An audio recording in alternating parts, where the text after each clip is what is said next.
on a continual basis. I have to commend Senator Quinn. This is a marvellous bill. You've done an awful lot of work on it, and sensible work, and it's a sensible bill, and I commend you, and you have my full support, yourself and Senator Crown. Well done to you, Senator Quinn. Go to my Senator van Turnhout. Thank you very much. And Minister, you're very welcome to the House. And I too would like to join in and heap praise on Senator Quinn for the bill that is brought forward today. I'm very supportive of this initiative. I listened very closely to what Minister Riley had to say, and I do understand that he wishes to take on to do a health technical assessment, but he didn't outline a time frame for that, which always concerns me when ministers don't give a time frame. And perhaps it could be completed before we return in September, and therefore we could complete the passage. I'm sure Senator Quinn would give it the summer to allow that to take place. Because the bill before us, for me, represents a powerful legislative platform to ensure that many more lives are saved through bystander CPR and early defibrillation. And I think that is important, given that an estimated 10,000 people die each year from cardiovascular disease, and of these deaths, almost half are from sudden cardiac death, of which 70% happen outside hospitals. The survival rate, as many have cited already, for out-of-hospital cardiac arrest was 6.5% in 2012.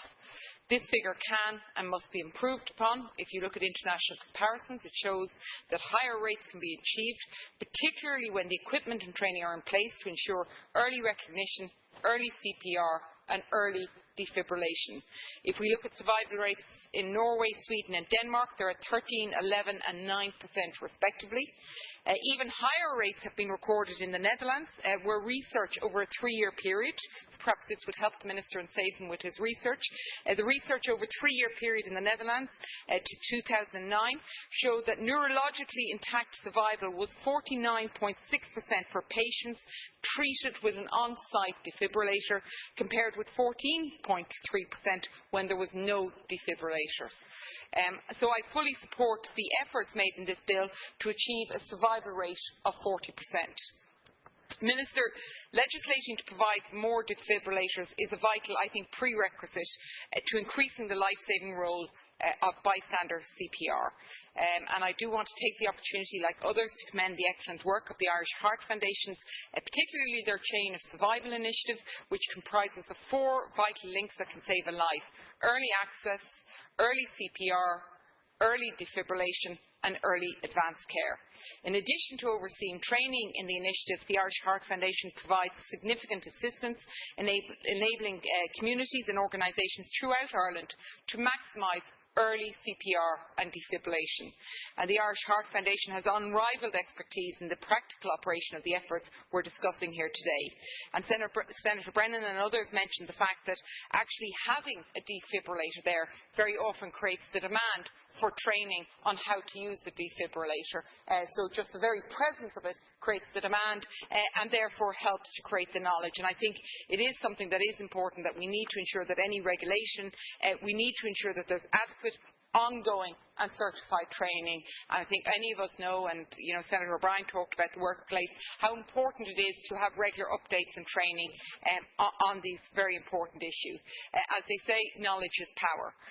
And I do think many others have talked about transition year. I'd like to talk more widely about the school curriculum. I think we need to hardwire knowledge of CPR into the public consciousness by actually putting a CPR training module on the school curriculum, and I think this would save many more lives. I can tell you, as a Girl Guide, we include it in our trainings, and I think it's something that everybody, whether it's youth work or sports, certainly in the leadership and the young people who are aiming to be leaders within those organisations, it's something that we should be sharing that knowledge, because who knows when we need to put that knowledge into practice.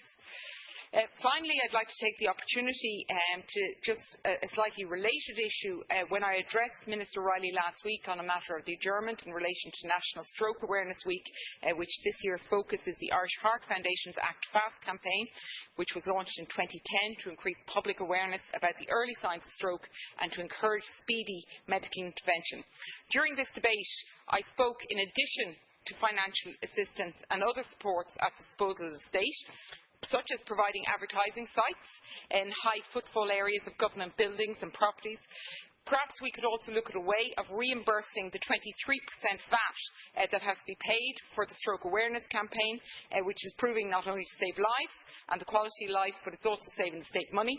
And I think, Minister, there's a VAT argument also to be made here, and that is an anomaly in our taxation system, whereby an individual can get a tax rebate of 23% on the purchase of a defibrillator, but a sporting organisation or a club of volunteers cannot get a rebate on that. And I do think this anomaly needs to be rectified. I appreciate that this anomaly is rooted in tax and VAT law, but I'd like to know what has been done and considered in the context of existing taxation law to address this issue. And it's something that I will continue to pursue where there are VAT issues, where we're charging VAT, where the state is actually saving money, because NGOs, organisations, sporting, youth organisations, civil society organisations are doing what you could argue is the job of the state, but are doing it and then are being asked to pay VAT on top of it, where they're clearly saving money and clearly saving lives. So, Senator Quinn, well done on the initiative, and I fully support it. Senator O'Donnell. And I too, like other members of the House, want to commend Senator Quinn for the initiative in bringing forward this piece of legislation, which is, in my view, very